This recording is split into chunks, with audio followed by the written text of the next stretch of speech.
Throughout human history, countless figures have risen to fame, some for their achievements, others for their infamy. Yet some of them have secured their place in history for truly bizarre and unexpected reasons as well.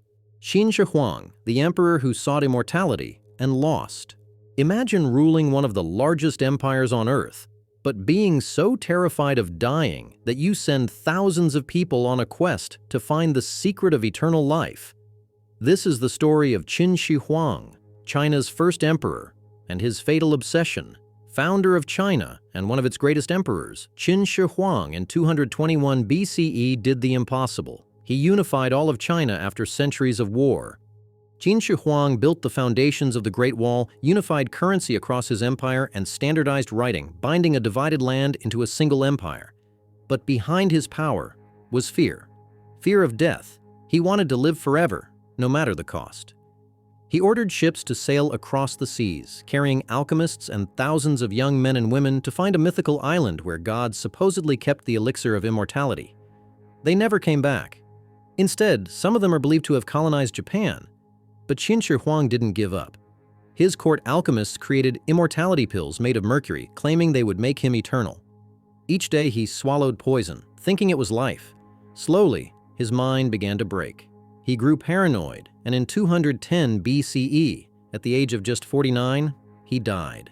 Ironically, his mausoleum, still unopened to this day, is protected by an army of 8,000 terracotta soldiers. Ancient texts even describe rivers of liquid mercury flowing through his tomb, and modern tests show unusually high mercury levels around the site. He spent his life chasing immortality, but achieved it in a way he never imagined. Qin Shi Huang, the emperor who tried to cheat death and lost. Aristotle, who believed women were incomplete men. Aristotle, one of the greatest polymaths in history, was Plato's student and Alexander the Great's teacher. His ideas shaped science, philosophy, and politics for over 2,000 years. But when it came to biology and women, some of his theories were bizarre. According to Aristotle, women were essentially incomplete men. In his work, Generation of Animals, he argued that the male body was the perfect form of humanity, while the female body existed only because the male form somehow failed to fully develop during conception. In Aristotle's view, the male supplied the form, the essence, the blueprint of life, while the female contributed only the matter, the raw material.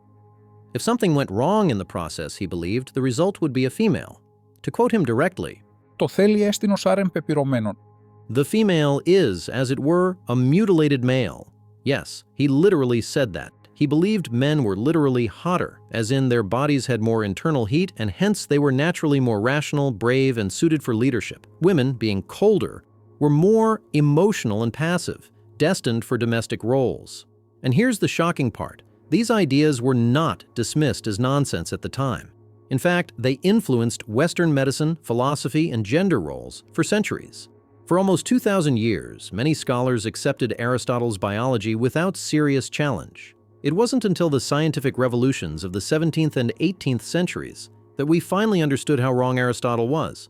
So yes, one of the most influential philosophers in history genuinely and wrongly believed women were just unfinished men. Cleopatra, the queen who smelled like roses. Cleopatra VII, the last queen of Egypt, is remembered as one of history's most powerful and charismatic rulers. But did you know ancient writers claimed that Cleopatra always smelled like roses? Plutarch, a Greek historian, wrote that when Cleopatra entered a room, her presence was announced long before she arrived because of her scent. Her ship's sails were said to be soaked in rosewater, and the air around her would linger with perfume wherever she went. Cleopatra was a master of image and influence.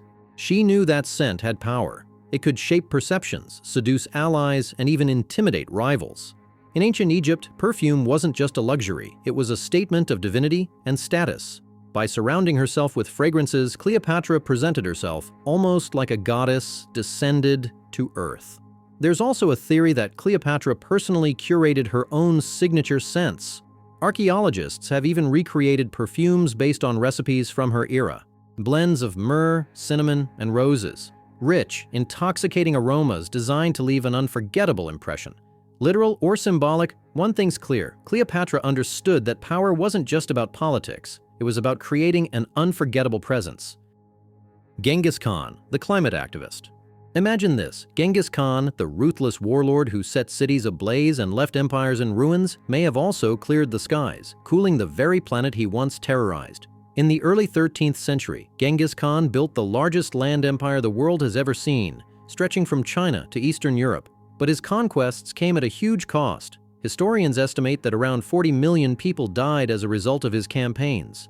With so many regions depopulated, vast areas of farmland were suddenly abandoned. And when humans leave, nature takes over. Forests began to grow back across millions of hectares in Asia and Eastern Europe. Scientists now believe that this massive regrowth of forests absorbed enormous amounts of carbon dioxide from the atmosphere. One study estimates around 700 million tons, roughly the same as an entire year of today's global emissions.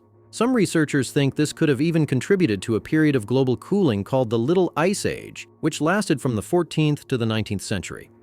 Of course, Genghis Khan didn't set out to fight climate change. His goal was conquest, not conservation. But it's one of those surprising cases where human history and environmental history intersect in unexpected ways. Hipparchus, who invented trigonometry out of spite. Imagine being so determined to prove someone wrong that you end up inventing an entire branch of mathematics. That's exactly what supposedly happened with Hipparchus of Nicaea, the brilliant Greek astronomer and mathematician who lived around 190 BCE. At the time, astronomy wasn't just about stargazing, it was about mapping the heavens and understanding the divine order of the cosmos. But there was a problem. Aristarchus of Samos, an earlier Greek thinker, boldly suggested that the Earth revolved around the sun, a radical heliocentric model that challenged centuries of belief. But Hipparchus wasn't having it. He thought Aristarchus was completely wrong, and instead of writing a rant or debating endlessly, Hipparchus took a different route. He decided to measure the heavens himself, precisely and mathematically. But here's the catch. There was no existing system that could accurately calculate the angles and distances of celestial bodies. So Hipparchus created one. He built the first known trigonometric table in history, developing relationships between the angles of a triangle and the lengths of its sides. By combining geometry with his own astronomical observations, he laid the foundation of what we now call trigonometry. He used this to map star positions, calculate the distance to the moon, and even predict solar and lunar eclipses with remarkable accuracy. And the irony? Centuries later, Aristarchus's heliocentric model turned out to be right after all. So in trying to disprove someone else, Hipparchus accidentally gave future astronomers the mathematical tools they needed to prove him wrong. Sometimes, a single disagreement can change the world entirely. The Pythagorean cult of numbers. We don't know a lot about Pythagoras since he didn't leave any direct accounts. Whatever is known about him comes from his followers and much after his death, with legends around him talking to animals, having a golden thigh, or being the son of Apollo. The most bizarre one is the Pythagorean cult of numbers. Pythagoras is believed to be the leader of this secretive quasi-religious cult found in the 6th century BCE. The group believed that everything in existence could be explained through numbers. Pythagoras himself was treated almost like a prophet or demigod. His disciples lived under strict secrecy and rules, like practicing vegetarianism, avoiding beans, entirely believing they contained souls of the dead, and the belief of transmigration of souls, meaning that after death, human souls could be reborn in other creatures. The cult also had mystical beliefs about geometry and harmony. For example, they revered the tetractys, a triangular figure composed of 10 dots arranged in 4 rows, which they considered a symbol of cosmic perfection. Ironically, this obsession with numbers helped shape some of the foundations of modern mathematics, but it also made the group extremely secretive and strange in the eyes of outsiders. Their rigid rules and occult-like practices eventually led to conflicts with the local authorities, and Pythagoras' followers were even persecuted and killed at one point. In short, the man we now associate with triangles was, in his time, the leader of a mystical brotherhood that treated mathematics almost like a religion. Alexander the Great buried alive.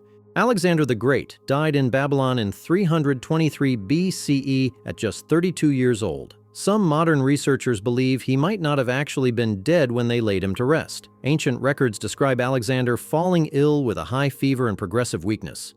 Within days, he was declared dead. But here's where it gets strange. According to multiple historical accounts, Alexander's body didn't decompose for several days after his supposed death. To the ancient world, this was seen as a sign of his divinity. But today, some medical experts think it could point to something very different. One leading theory suggests Alexander may have suffered from a rare autoimmune disorder called Guillain-Barré syndrome. It can cause total paralysis while leaving a person completely conscious. In other words, Alexander might have been in a deep paralytic coma, alive, but unable to move or speak when his physicians believed he had died. If that's true, then Alexander's embalming and entombment might have begun while he was still alive, trapped in his own body, unable to signal for help. Of course, we'll probably never know for sure. No one has ever found Alexander's tomb, and without his remains, this theory cannot be proven.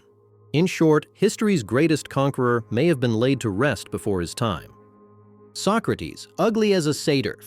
Do you know what a satyr is? This is a satyr, a mythical creature which is half human, half goat. Now, imagine being so unattractive that people compare you to a mythical goat man, and yet you still become one of the most influential thinkers in history. That was Socrates. Why is this so bizarre? Because in ancient Athens, beauty was everything. Perfect bodies, perfect faces, symmetry was seen as a sign of virtue. And then there was Socrates. Bald head, bulging eyes, a snub nose, and a potbelly. But here's the thing, Socrates didn't care. In fact, he used his appearance to his advantage. People underestimated him because of his looks. This helped him disarm them with his wit. He'd ask simple, innocent-sounding questions to dismantle their worldview using what we now call the Socratic method. Even the Oracle of Delphi declared Socrates the wisest man in Athens. His response? Perhaps it's because I know that I know nothing. Despite his appearance, he wasn't exactly unpopular. People were drawn to him, not for his looks, but for his mind. In the end, the man compared to a goat became a giant among humans. A literal GOAT. Stay curious, share this video, and subscribe for more.